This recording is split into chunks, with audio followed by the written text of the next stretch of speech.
Alright, we're here to see Dunkirk by Christopher Nolan. Super looking forward to it. What do you think? It's going to be awesome. Yeah, it's got great reviews. Let's see how it looks through a Christian lens. See you at the end.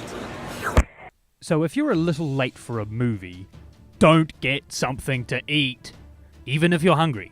I couldn't enjoy the first hour of the movie because I was thinking about the 5 minutes that I missed. Because I was late, I think I was less invested and more distant, so bear in mind you'll probably be a little more empathetic than I was. That's the biggest takeaway of the film. You really feel what the characters are going through. The score, the sound effects, dialogue, unrelenting suspense. It all aids your understanding of what these characters are feeling. You can feel that they're there. The lack of extras in this film also aided this intention, though it took me by surprise. The number 400,000 flashes on the screen and is even spoken a bit, but when you see it, it doesn't look like a lot of people at all. This is because from the soldiers' point of view, they didn't notice the number of people. It's all about me getting off the beach, not 400,000. There is no romance in the rescue. This is reinforced at the end when British Prime Minister Winston Churchill points out in the newspaper the difference between a victory and merely a successful retreat. Though the characters' experiences are documented well, the overall tone of the film was much more like an Interstellar than Saving Private Ryan.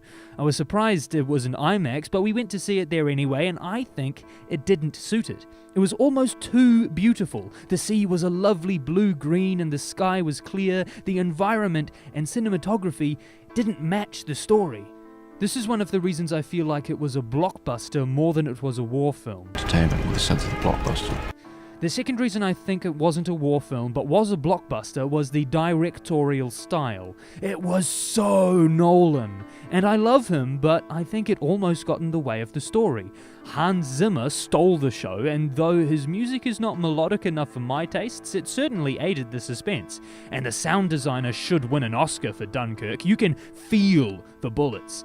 But because I was aware of the Nolan-ness of it all, he works with Zimmer a lot, it detracted from the actual story of the war. Another aspect of Nolan-ness is the really clever use of time. The story of the soldiers on the beach takes place over a week, the story of the civilian boatsman takes place over a day, and the story of the pilot shooting down the bombers takes place over an hour. And all three of these time periods are told within the 107 minutes of the film. It was a cool technique, but it didn't serve the atmosphere of the grittiness of war. What I did think was cool though is when you saw the same event from different stories. So the story that took place over an hour saw an event earlier in the runtime of the movie, and the other stories, the ones taking place over a day and over a week, showed that same event from the other two perspectives later on in the runtime. And this didn't just happen once, but multiple events were shown this way, and it had a different effect on the storytelling in each event. One time, it created a feeling of dread when you realize this event the soldiers are going through is the same disaster that the pilot saw from above. Another time, you assume something from the pilot's point of view, but then it changes when you see it from the boatsman's. Later, there's a convergence of stories, and the rhythm of the time zones of the film have built up this enormous pressure upon this moment. So it's a fantastic film technique, but it seems too conspicuous. Does it serve the purpose of a war film? That brings me to the last reason I think it's more of a blockbuster than a war film. What is Christopher Nolan trying to say in Dunkirk? You could say he's not trying to send a message, he's just showing us a glimpse of these people's lives. But even something not trying to send a message will imply one. In this case, I think the implication is the randomness and the sacrifice of war. Kind of like Game of Thrones, but with less death and gore, there are characters that you care about that are at the mercy of the random horrors of war. You follow these two soldiers on the beach that are breaking the rules everywhere, just trying to escape, and because you can only assume the battles they've been in, apart from one beach bombing scene and a German sniper at the start, you assume they're just being cowards. They see escape as being the goal no matter what the authorities say. And there's no brotherly camaraderie between the soldiers, they're only out for themselves. And it seems like the two lead soldiers have each other's backs, but then at the end you find there was nothing there at all.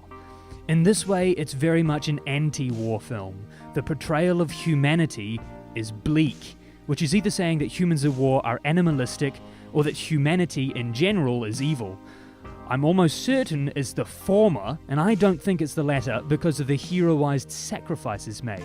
The sacrifice of war is one of the better points of the film, as it heroizes those who lay their life on the line to protect the soldiers, particularly the pilot and also the civilian boatsman that we follow. He was my favourite character by far. He's a great example of an ordinary person stepping up to do the right thing and join the battle no matter the cost.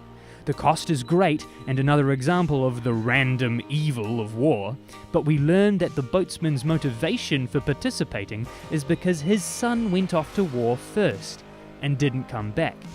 Likewise, Christians are called to step up to the plate and join the battle against sin for ourselves and our brothers and sisters in Christ, and to win souls for Christ because Jesus, the Son, sacrificed himself to win the war. This motivates us because he didn't stay dead but rose again to give us a future beyond this painful battle we call life. What matters going into this movie are your expectations. If you're looking for a gritty movie about war, you won't find it. However, if you're looking for a beautiful expose on how people react to war with ugly selfishness and meaningful sacrifice, then this is your film. So in a way, this is a character piece. Almost every actor does superbly well in Dunkirk, including Harry Styles. But Fionn Whitehead's acting had something a little to be desired. And as he's the one with the most screen time, the character aspect of character piece is lost. So, war film? Blockbuster? Character piece? You decide.